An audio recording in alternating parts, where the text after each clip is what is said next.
It's wonderful to be here, and I want to thank Senate President Simpson, Speaker Sprowls, for their hard work. Look, nobody, no cop, no firefighter, no nurse, nobody should be losing their jobs because of these jabs. We have got to stand up for people and protect their jobs and protect their livelihoods. And we've seen the federal government, even though the Biden administration had always said this will never be mandated, and even they acknowledged the federal government doesn't have the power to mandate it.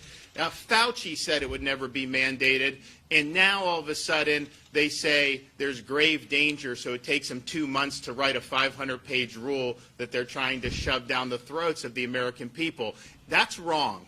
Okay, it's wrong to treat people like that. It's wrong to kick people out of work. It's wrong to try to micromanage businesses like that. And it's wrong to potentially deprive key industries of people that we need. Trucking, nurses, all this other stuff. And probably most importantly, what they're doing is unconstitutional. And we have a responsibility to stand up for the Constitution. And that's what we're doing. But it's also, and it needs to be pointed out, it's not just the Biden mandate. I mean, you have some major corporations that are basically enacting policies. Maybe they just want to curry favor with you, man. I don't know. But they're threatening to throw out people from work in the state of Florida. Many of these people who've come up to me and are concerned about this have recovered from COVID. And so these mandates ignore science because they don't recognize immunity conferred through prior infection, and it's just wrong. And so we have a responsibility, yes, to stand up against Biden's mandates, but we have a responsibility to protect Floridians regardless of those mandates. And it doesn't matter if the federal government stood down tomorrow, we still would need to act to be able to protect our nurses, to be able to protect our firefighters, be able to protect everybody in the economy. And so I called a special session of the legislature to be able to address this, because we need to protect Floridians. We need to make sure that people can put food on the table and that their livelihoods aren't dependent on whether or not they do the jab or the booster or whatever may come down the pike. And, you know, people said at the time, well, the governor's doing it because the legislature, they don't want to do it. They're not going to do anything. They're going to do something that's not going to be effective and all that. And people were saying that. And actually, that's not true at all.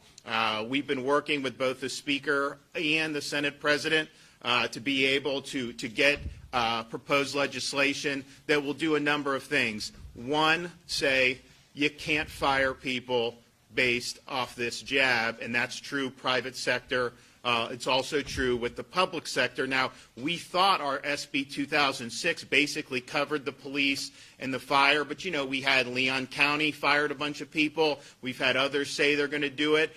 So I think that they're wrong on that law. I think we'd win in litigation, but we're going to make it even clear on that. And so any police department or fire that's threatening this at this point, they're going to have zero legs to stand on, and it's very important that we do that.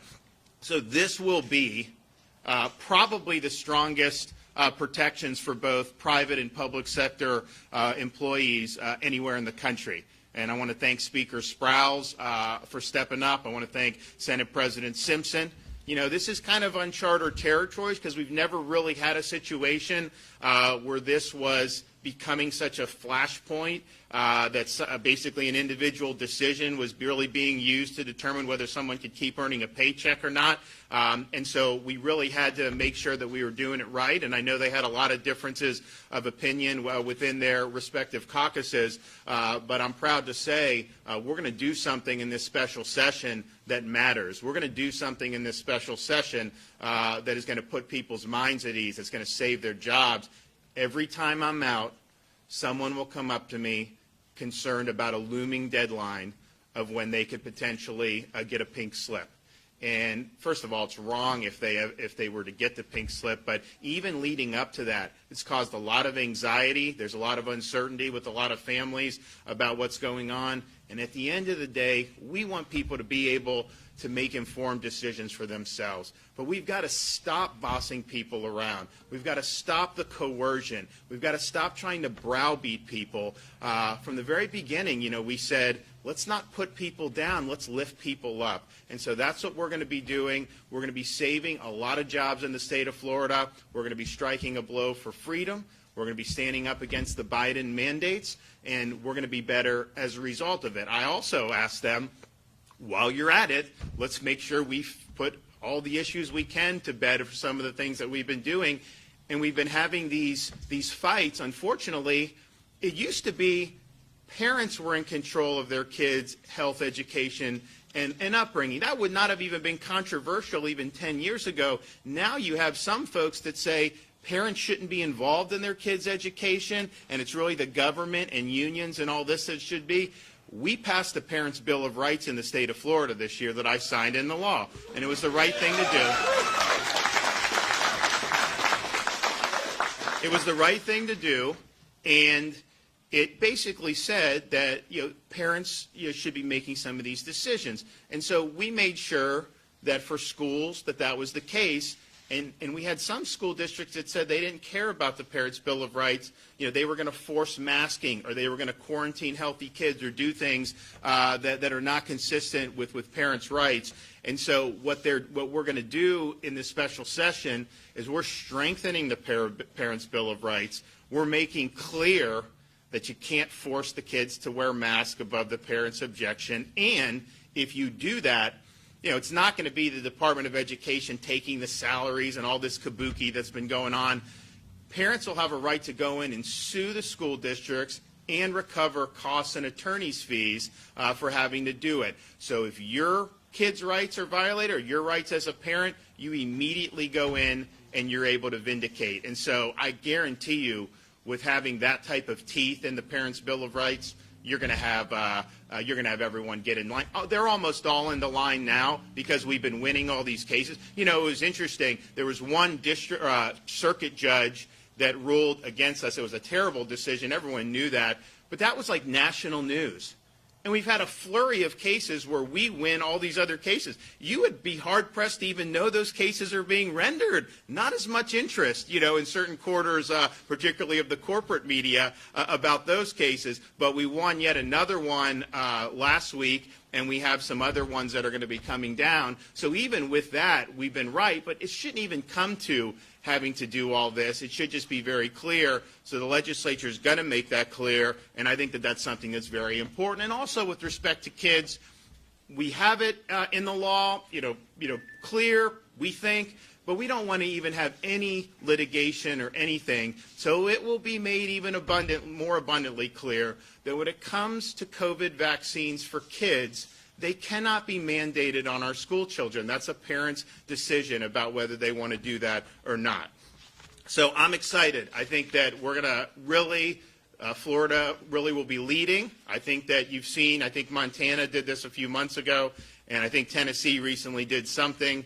Florida's coming in, and really this is going to save the day for a lot of workers. I don't want to see some nurse get thrown out of their job, having worked throughout the whole pandemic, having cared for COVID patients, and most of these nurses have had COVID and do have immunity, to just throw them out of their jobs all of a sudden now, that's not right. And so we want to treat people with respect. We want to make sure people have dignity in Florida, and that's what we're doing here. And I want to thank Chris Sprouse. I want to thank Wilton Simpson for really stepping up and making sure. Look, unfortunately on this, I don't know, maybe they can speak about the legislative thing, but my sense is no Democrat will help any of these workers. Okay, Biden said cops should get fired, nurses should get fired. That's his position. I'd imagine the legislature, they're all going to support forced firing of these people over these jabs. That's unfortunate. Hopefully I'm wrong. But the result is I think they had to corral and make sure they have something that they could get through with just Republicans. And I think that they found the ability to do that. So I want to thank them for really working hard and making sure that we got this done. I know it's not necessarily an easy thing to do, and I know that there were a lot of different views out there, but we look forward to having this wrapped up next week. And I think there will be a lot of Floridians who will be able to breathe easier as a result. So I want to welcome up the Speaker first, and then President Simpson to make some comments.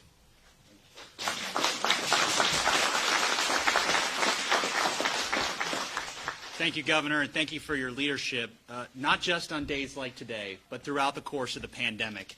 It is because of Governor DeSantis and the Republican-led legislature that businesses just like this one stayed open during the course of the pandemic, that employees who worked here and throughout the state every day were told one message by Governor DeSantis and the Florida legislature, and that is that every single family, that every single worker is essential. They have the right to provide for their families and to put food on their own table. That happened throughout the course of the pandemic. And we are here because President Biden has decided to use the heavy hand of government in an unprecedented demonstration of presidential power, unconstitutional presidential power, to try to dictate to Floridians, to try to dictate to businesses like this one, to try to dictate to families, to police officers, to nurses, to firefighters, that they go out and get a vaccine or they lose their job. The governor said this before, but these are the same folks who never took a day off during the pandemic. Many of us had the benefit of maybe working from home, but police officers didn't. The nurses didn't. They didn't have the benefit. They had to go to work every day because we needed them then, now more than ever before. And now the Biden administration is willing to say, thank you so much for your service, but do as we say or you're off the job. That's wrong. That is wrong. And that is why we're here with the governor. I want to thank him. I thank President Simpson. President, you've been such a great partner for us in the legislature. This absolutely would not have been able to be possible without the close working relationship between the House and the Senate. But we are here on the Keep Florida Free agenda to make sure that those workers have the ability to do what's best for them, to do what's best for their families, and for those businesses like this one, to do what's best for them. How many thousands of nurses or police officers or workers who don't feel comfortable are going to walk off the job if the Biden administration's mandate stands? What is that going to mean, not just for them, not just for their families and their ability to provide for themselves, but for all of us who rely on those individuals every single day, whether they're a police officer, whether they're a truck driver that's on their way to Publix to deliver goods that we're going to consume. This is vital to the strength of Florida, to the strength of Florida families. I want to thank also our members that are here today, Representative Artie and Zika, who's going to be carrying the bill that sends a very strong message from the legislature that says if the Department of Labor and OSHA is going to be weaponized as a way to hold hostage businesses throughout the state of Florida, no problem. We want a different plan. We want out of OSHA. We'll submit our own regulatory authority and say goodbye to the federal government.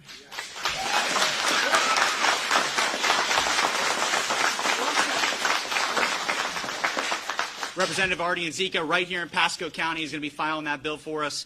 Representative Erin Grawl, Chair Grawl, is here with us. She is the author of the Parents' Bill of Rights. She's going to be carrying the big bill that's going to come through, dealing with businesses, masks, dealing with our school children, and a message that can be conveyed to every single parent, and that is this. We believe in the state of Florida, the governor, myself, the Senate President, the legislature, we believe the best person to make a decision for their children are parents themselves. Governor, thanks for having us here. Thanks for your hard work. Okay, Senate President Wilton Simpson.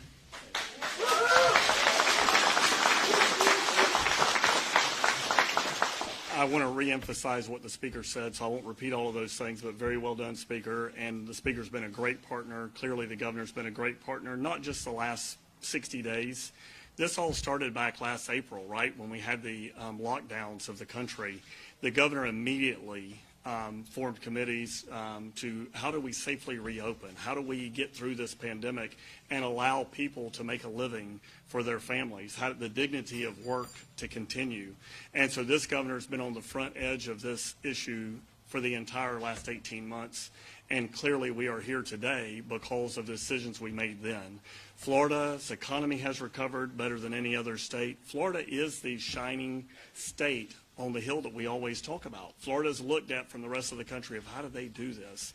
And it's because we have great leadership with this governor by not only opening, but now continuing to remain open. So it is fair to say that the Florida Senate and the House and the governor will stand up for parents' rights. Again, we thought we had done that. We're going to put an exclamation point at the end of it during this special session. And we're going to stand up for all of our workers in this state, right? Essential workers were on the front lines every day, risking their lives to make sure that we remained open. And we knew if we took care of the most vulnerable in this state that we could remain open safely and get through this pandemic. And that's where we are today. And Governor, I appreciate your leadership, not only in the last few months fighting the Biden administration, but what has been happening over the last 18 months. So thank you. Thank you for being in Pasco.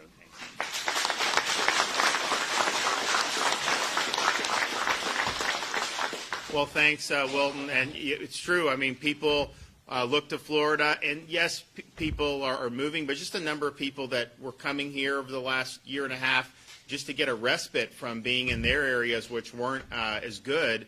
And then the people that are, obviously there's a lot of people moving. You know, this New Jersey governor's race was very close, and I think we would have won that, but all the Republicans from New Jersey end up moving to Florida, so it's kind of hard to win these races at that point.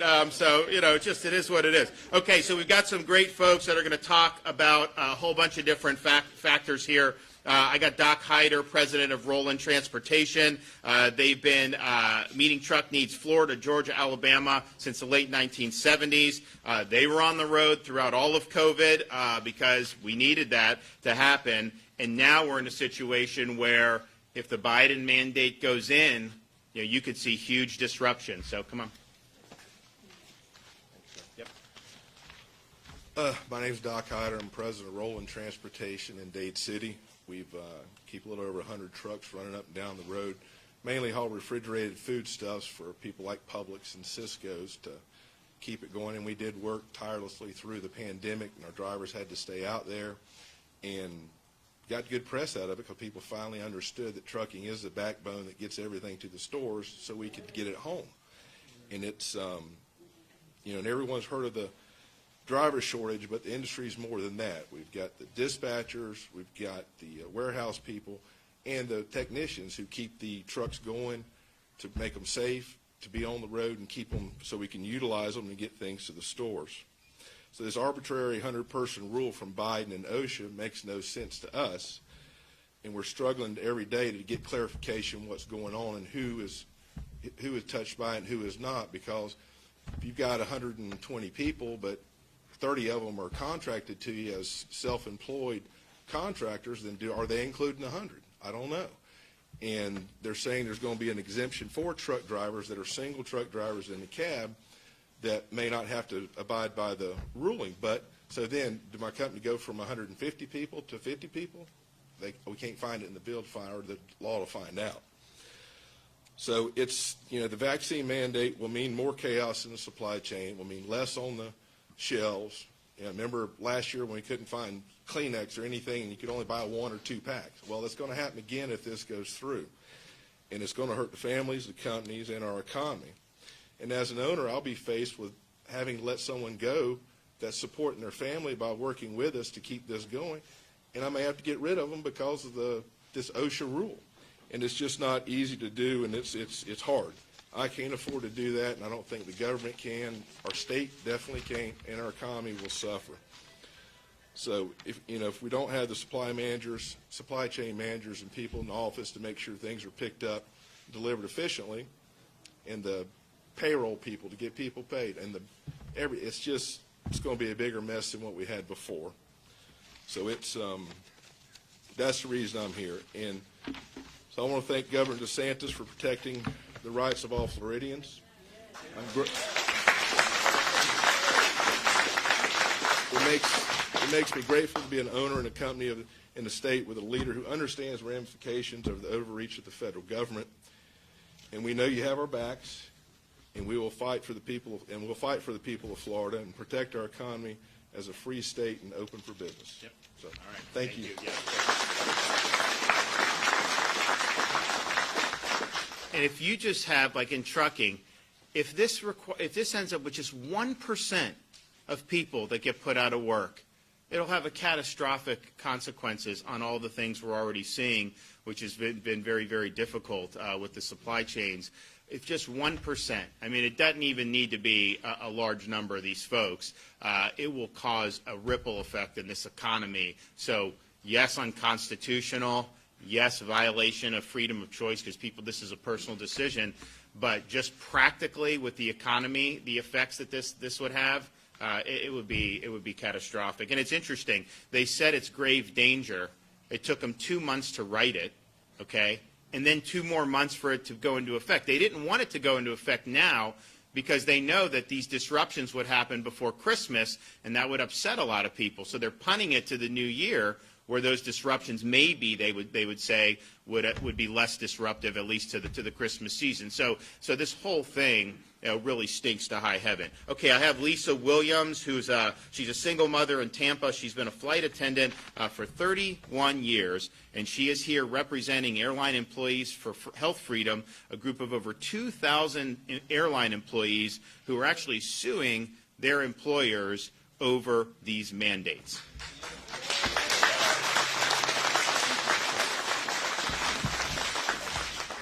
Thank you, Governor. Yep. Good morning. Like the Governor said, my name is Lisa Williams. I'm a single mom. I live in Tampa, Florida, and I have 31 years as a flight attendant with a major U.S. airline. I'm here as a representative for airline employees for Health Freedom, a group of over 2,000 of my coworkers who are suing our airline for unreasonable accommodations of indefinite unpaid leave in lieu of taking the vaccine. Accompanying me today are freedom flyers, pilots, freedom flyers. We are not anti-vaccine. We are anti-mandate.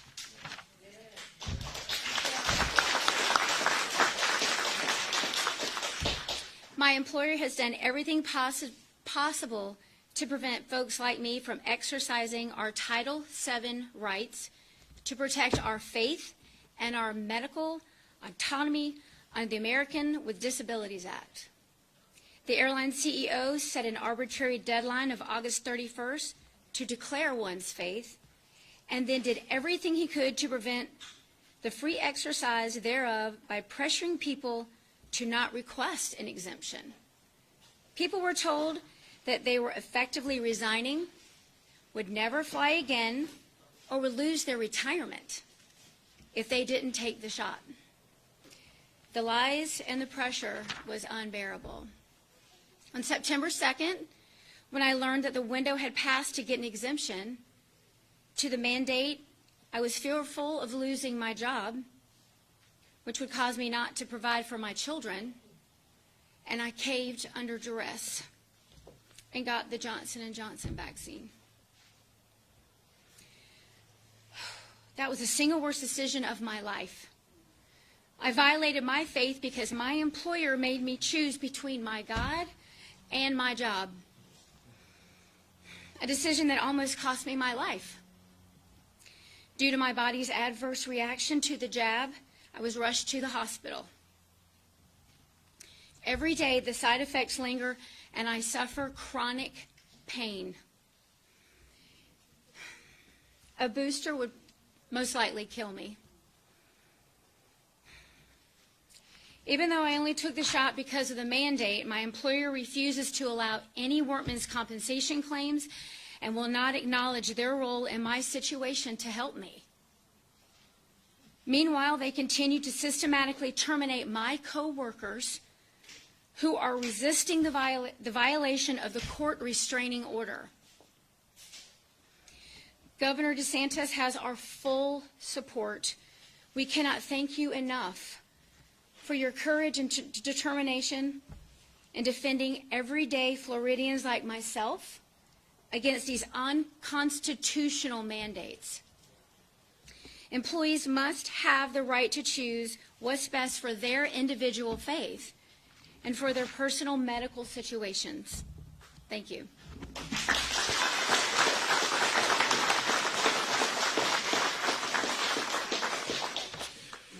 All right, Axel David works for the Red Cross in Florida, and a few weeks ago he received an email saying he had to disclose his vax status by the end of the year or he would be terminated.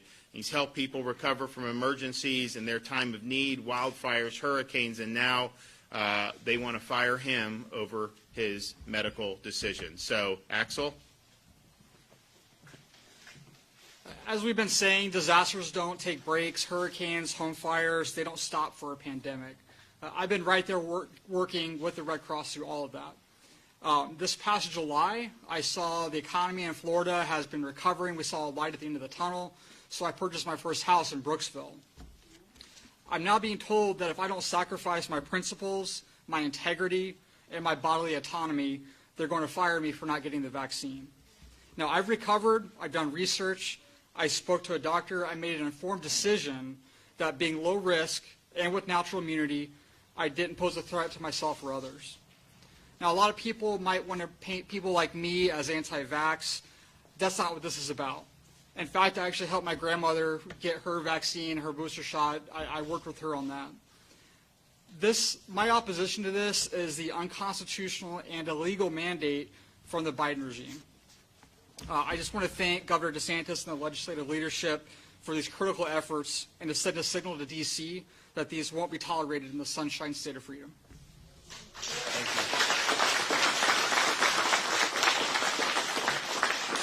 Okay, now I'd like to introduce Chief Deputy Donna Luzinski from the Hillsborough County Sheriff Office, first female chief deputy ever at the department, and she's been a 25-year career, and now they're in a situation at the sheriff's office where they have a lot of vacancies, and now they're not doing a mandate in Hillsborough, but it just shows you that if those were allowed in other jurisdictions, you know, you could potentially have even more attrition of folks. So, Donna?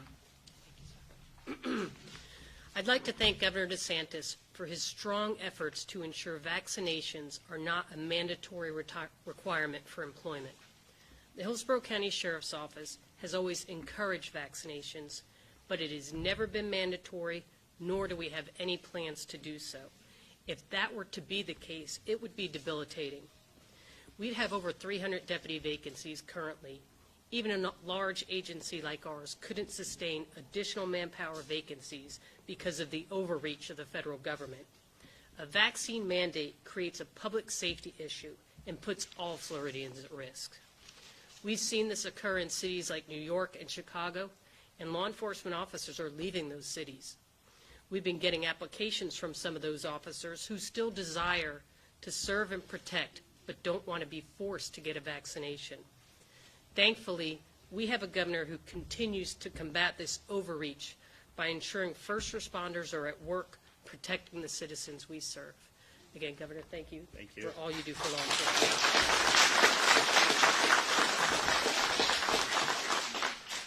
And one of the things we saw with having vacancies is there's a lot of people that aren't drawn to law enforcement because they've been treated poorly over the last years.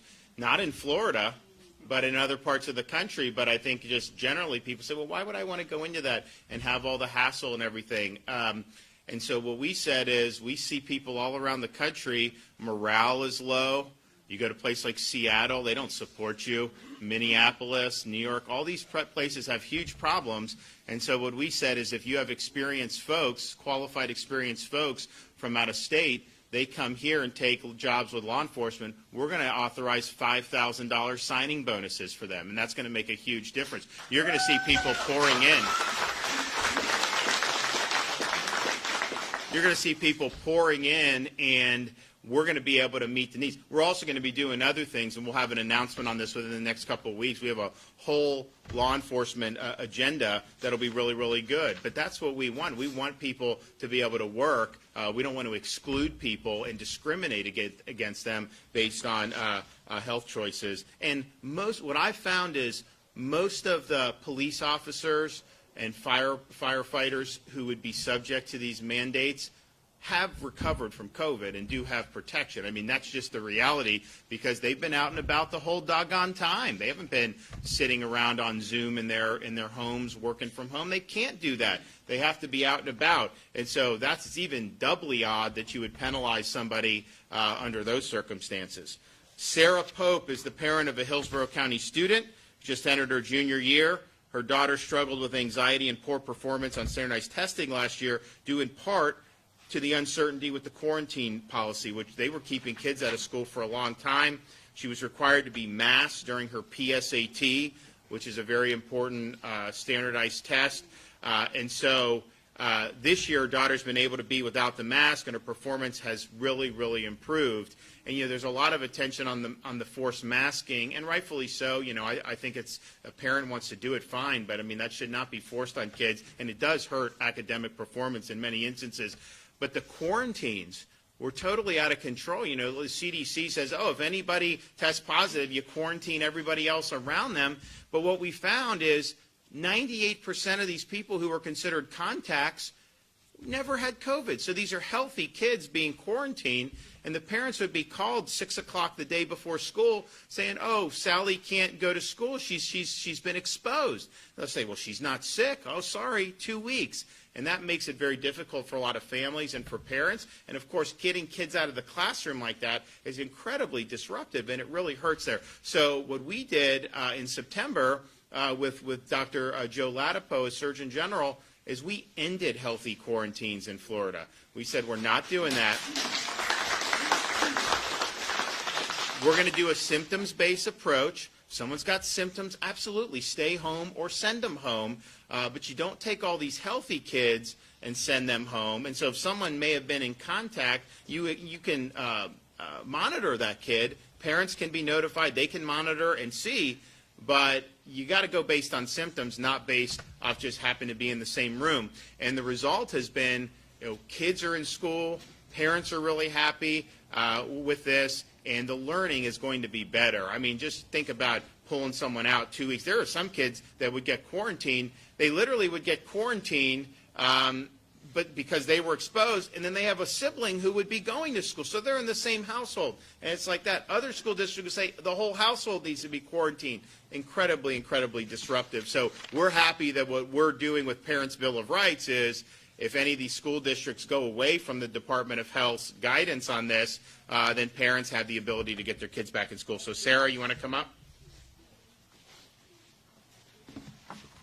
As the parent of a Hillsborough County student, I am relieved to report that the removal of the mask requirement is making all the difference for my daughter in better learning this year.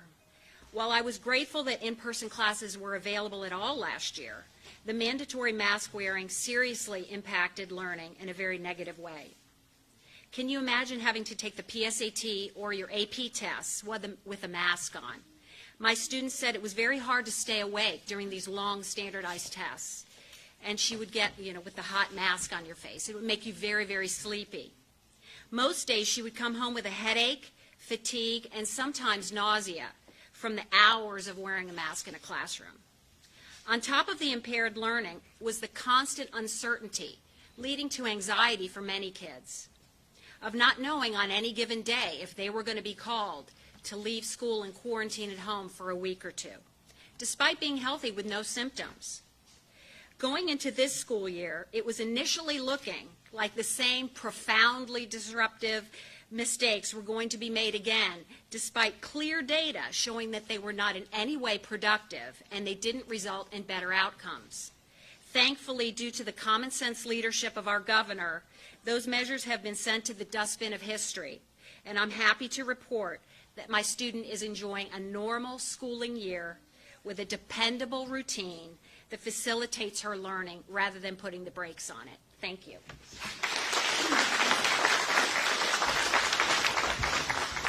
Okay, so we've got a lot on the plate coming up. Again, I want to thank Speaker Sprowls and President Simpson for really digging in, and I look forward to being able to hopefully sign these reforms into law next week when the special session concludes. With that, I could take a few questions. Yes, ma'am.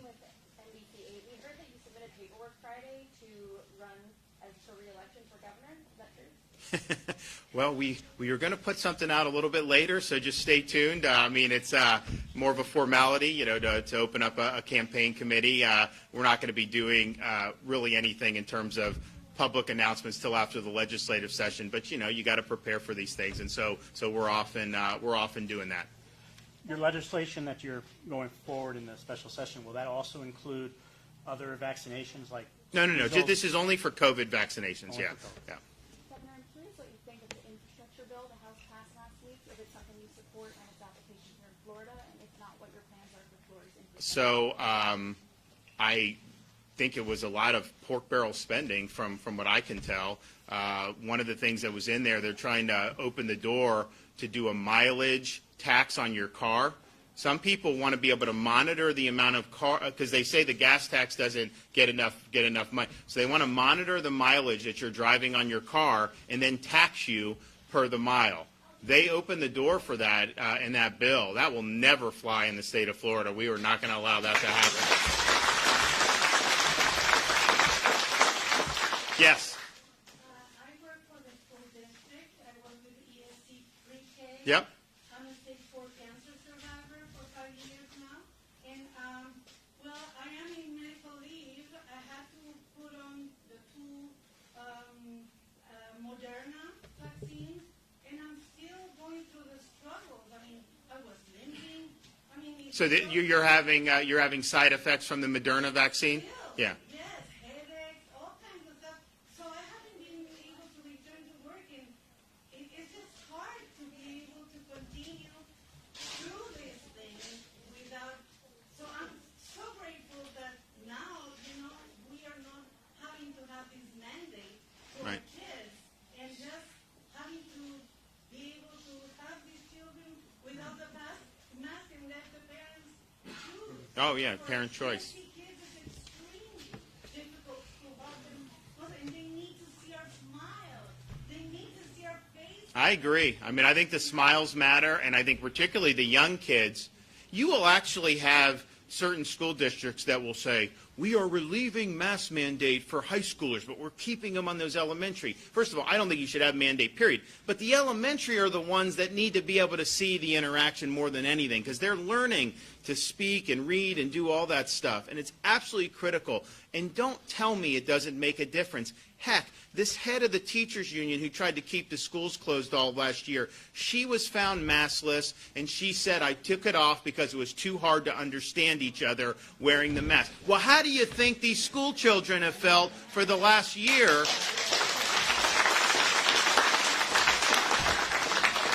But I think your point about you've had side effects, and when we would give the vaccines, when we used to have the state sites, we'd observe people to see whether there was reaction. And, most people didn't have that.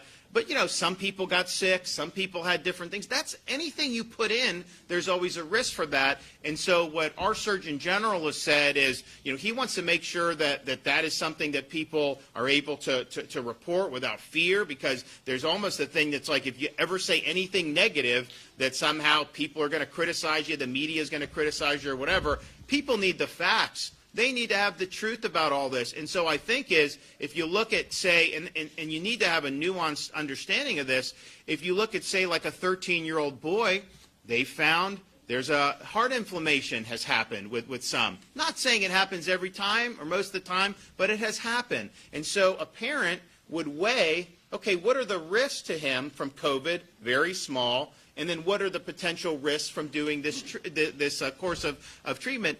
And they can make those decisions. But that's how people evaluate their health. That is totally rational. That's how people should evaluate their health.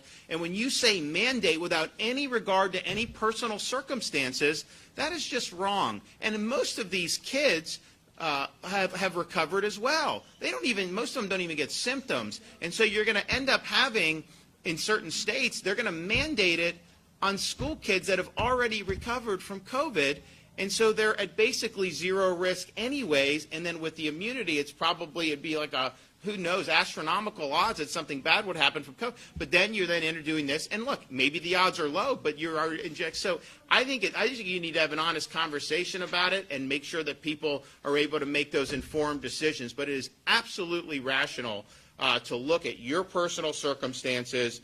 And I think most people who oppose the mandates, I've not heard anyone say that COVID isn't real. They understand it's real, but they also understand different people are at different risks depending on their age, their health, a whole host of different things, and prior infection. So making those decisions, that's absolutely common sense. We're protecting people's ability to make those decisions. And unfortunately, you have a lot of stuff that's happened with the CDC. I mean, with the booster for the general public, the FDA recommended against it. Their 2 leading people in the FDA resigned in protest because they said this was being politicized. Can you imagine if that happened under Trump?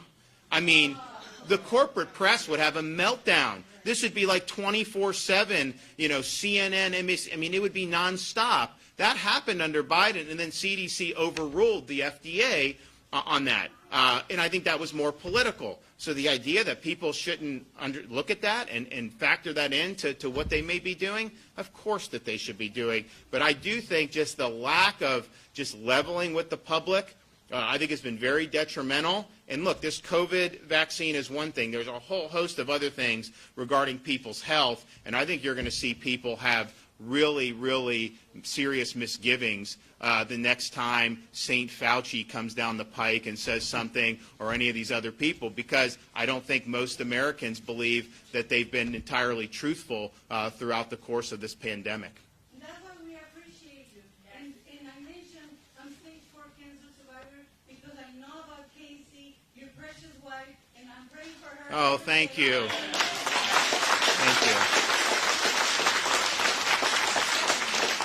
Well, all I can tell you is, you know, I have faith in God, I have faith in her, and I do have faith in the power of prayer, and I can tell you there's a lot of people pulling for her, not just in Florida, but throughout the country. And so it's really uplifting. It's helped her spirits, it's helped my spirits, and we just look at it as, you know, she may have been given a bad break, but she's got an awful lot to live for, so many people that care about her. And so, you know, she's fighting. And look, it's not an easy thing. There's good days and bad days, but she's fighting, and she will be back better than ever. So thank you, guys. Appreciate it.